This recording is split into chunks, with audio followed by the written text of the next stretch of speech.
probably one of the most descriptive ahadith that describe Rasulullah out of everybody is the hadith of Ma'bad, which is interesting because she only saw him once. She only saw him once. And many of the companions, they talk about how they used to have such a reverence for Rasulullah sallallahu alaihi wasallam that they wouldn't actually look at him for too long. Even though he was physically beautiful, even though and by the way, when we say physically beautiful, it's a physical beauty that's appropriate for the Messenger of Allah sallallahu alaihi wasallam. It's not necessarily like the beauty of Yusuf. It was a beauty that was appropriate for someone who is leading battles, and everything that you learn about the description of the Prophet ﷺ is that he was very strong. His joints are strong.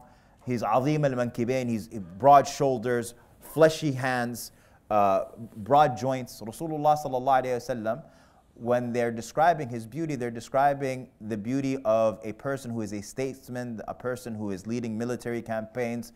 It's not like a pretty beauty necessarily. In any case, Ma'bad, she sees the Prophet ﷺ once. And she saw him when he was on his trip from Mecca to Medina when he was migrating. And he's with Abu Bakr and he's with their companion. And they come upon the tent of Ma'bad. And Ma'bad, she was a Bedouin. Her husband had went out with whatever goats they had for pasture. And these people come to her tent and they ask if there's any meat for them to buy. And they ask if there's any milk for them to drink. And she says, no, I'm sorry, I don't have anything. Everything's gone out. And so the Prophet ﷺ sees one goat that stayed behind, and he said, what about that one? She said, that stayed behind because it's so frail. It's got nothing. And so the Prophet ﷺ said, do you mind if I milk it? And she says, if you can get any milk out of it, sure, bismillah. So the Prophet ﷺ commands for a bowl. He sits down, and the udder fills with milk. And the Prophet ﷺ milks, and he gives for all three of them to drink, including Ma'bad, and he was the final one to drink. They leave. Abu Ma'bad comes home, her husband, and remember, they're fugitives. Quraysh is chasing them while they're going through this. The Prophet ﷺ leaves. Abu Ma'bad comes, and he sees Ma'bad's bowl filled with milk. He says, Ma'bad, what is this? She says, جاءنا رجل مبارك. A blessed man came. And then he says to her, describe him to me. Who is this guy? And then she describes with this description. And it's a beautiful description. She says, the first thing she says is, ظاهر الوضاء. He had his cleanliness. Wada'a is like wudu, which is cleanliness. She says his cleanliness was ظاهر, it was apparent. First thing she noticed about him. Which is also the first thing that that Umar noticed about Jibreel. When Jibreel showed up, Umar says a man came whose clothes were really white and his hair was really black. That's what he noticed about him. Because it is very difficult. You're traveling in the desert. How do you stay clean? How do you stay clean in the desert? And so when the Prophet ﷺ shows up, she says, ظاهر الوضاء أبلج الوجه. His face was luminous. حسن الخلق. His features were beautiful. And then she says, لم تعبه ثجلة. He didn't have a protruding stomach. His chest and stomach were flat. ولم تجري به صعلة. And he didn't have a small head. The Arabs used to consider that a small head indicated a small intellect. Small head, small brain. Don't look at the person next to you. And they used to consider that a big head. They used to consider that a big head was a big intellect. Bigger the skull, the bigger the brain. Okay, but she said he didn't have a small head. He had a flat chest, flat stomach. He didn't have a small head. وسيم قسيم في عينيه دعج. She says he was wasim. Wasim means handsome. Qasim means well proportioned. Everything was well proportioned. He didn't have some people, their legs are too long, their neck is too long, their arms are too long. He was well proportioned. Wasimun qasim. Fi عينيه da'aj. Fi عينيه da'aj, he had wide eyes. And the Arabs loved wide eyes. It was a big symbol of beauty. He had wide eyes. في عينيه دعج وفي أشفاره وطف. And his eyelashes were long. So wide eyes, long eyelashes.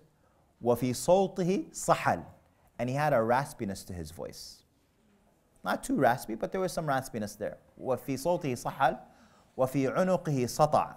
And his neck was long as well. Also beautiful. وفي لحيته كثافة. And his beard was thick. His beard was thick. And we know that the beard of the Prophet ﷺ used to cover his chest. It used to cover his chest. The Prophet ﷺ's beard was so broad and it was so big that the Sahaba radiallahu anhum they recognized that his lips were moving in the silent prayers because they could see the movement of his beard. So it's obviously going beyond his neck to the point where they could see from behind the movement of his beard, indicating the movement of his lips in a silent prayer. وفي صوته صحل وفي عنقه سطع وفي لحيته كثافة. Then she says أحور أكحل أزج أقرن.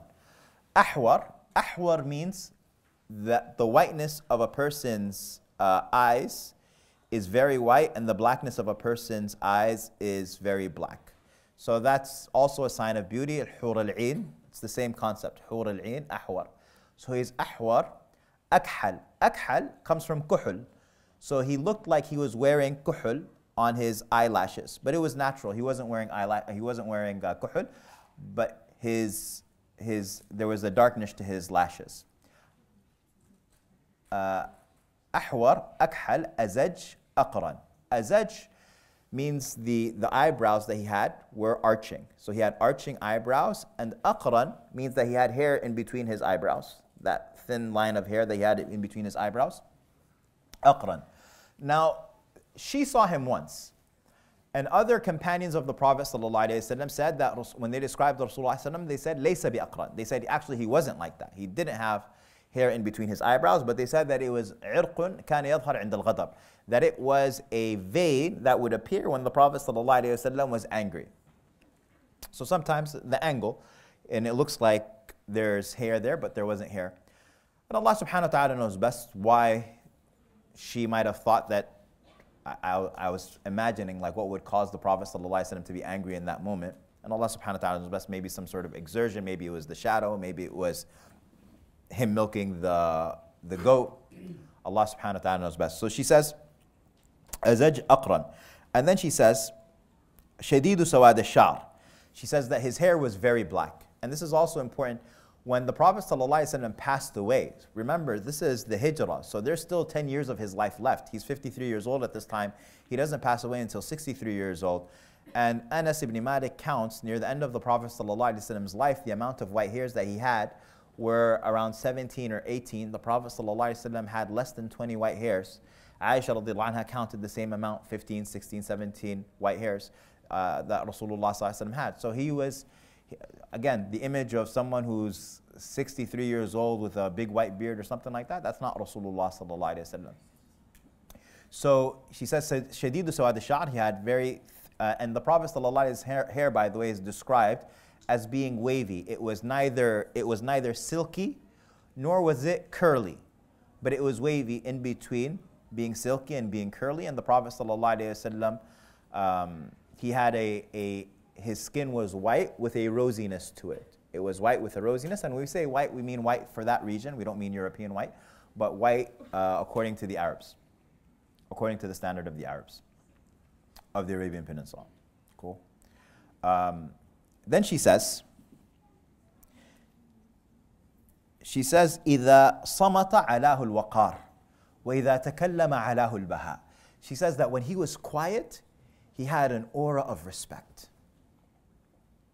And when he spoke, he had baha, he had light. There are some people who, when they're quiet, they're very respectable. And then they talk, and you lose respect for them, right? That's the case, that's the reality. Some people, when they talk, like they just have such a regalness to themselves when they're sitting and they're quiet. And then they start talking, and you're like, okay. Then you have the opposite. And Rasulullah sallallahu alayhi wa sallam, when he was quiet, he had that aura of respect, and when he spoke, it was unbroken. unbroken. Now she's not describing his physical features as much now. She's now going to speak about his personality a little bit, and then she's going to speak about his gravitas. She's going to speak about, because that's all part of a first impression. She's describing a first impression of the Prophet ﷺ. And then he says, إذا تكلم علاه البهاء أجمل الناس وأبهاهم من بعيد وأحسنه وأحلاه من قريب. She says he was the most beautiful person from a distance. He was the most beautiful person from a distance. And he was the sweetest from up close. There are some people from a distance, they look very beautiful. And then they get closer and you change your mind. But he was the most beautiful from a distance. And as he got closer, he was أحلاه, he was the sweetest. And then she says, حلو المنطق. His speech was sweet. His speech was حلو, it was sweet. Talking to him was sweet. She says, فصل لا نظر ولا هذر.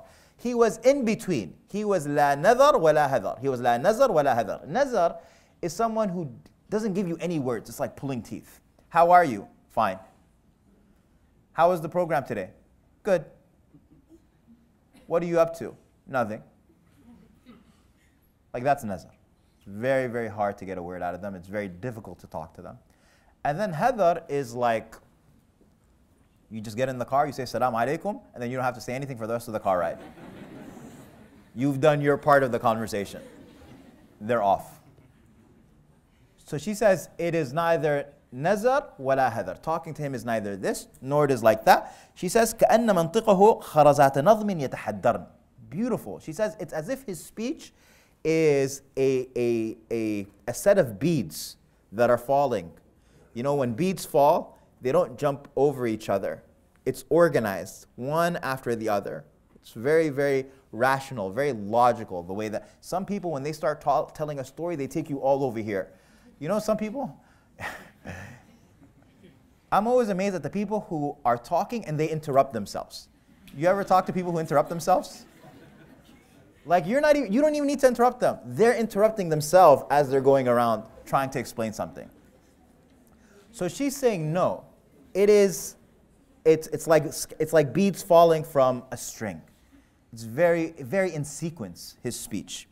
And then she says, and then after that she says, he has companions. He has companions who listen to his every word. He has companions who listen to his every word. If he speaks, they are quiet. And if he commands, they raise to his command. So now she's noticing how does everybody respond to him. And that's also part of his impression. She notices that he's the one who's leading, and they're in such reverence of him. They're respecting him so much, sallallahu alayhi wasallam. And so then when she describes that, when she describes this to her husband, he says, this is the man that Quraysh is looking for. This must be him. He's the one that Quraysh is looking for.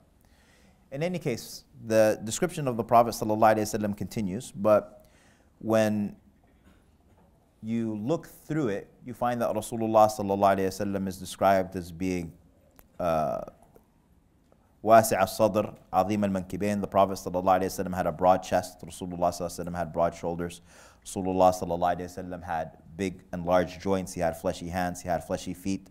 Rasulullah ﷺ had a thin line of hair in between his chest going down until his navel, sallallahu alaihi wasallam, and he was considered to be of the most beautiful that any of them had ever seen. And Allah subhanahu wa ta'ala knows best.